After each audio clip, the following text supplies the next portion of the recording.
আল্লাহ সুস্থ না রাখলে 1 মিনিট স্বাভাবিক বেঁচে থাকার কোনো অধিকার নেই, সুযোগ নেই, সুযোগ নেই।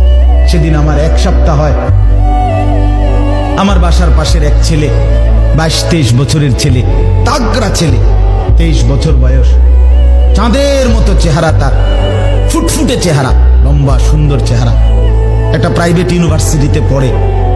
রাত্রে 11:30 বাজে সিএনজি করে কোথাও যাচ্ছে, একটা বাড়ি দিছে কাভার্ড ভ্যান, সাথে সাথে শেষ, একেবারে মুসরায় এলাইছে সিএনজি।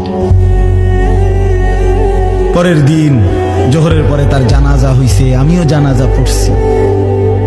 আমি বললাম, এই নওজোয়ানকে গতকালকে রাতেও তো এই ঠান্ডা শীতের মধ্যে তার মা লেফ কম্বল দিয়ে দিছিল, আজকে যে তারে কবরে শোয়াইবে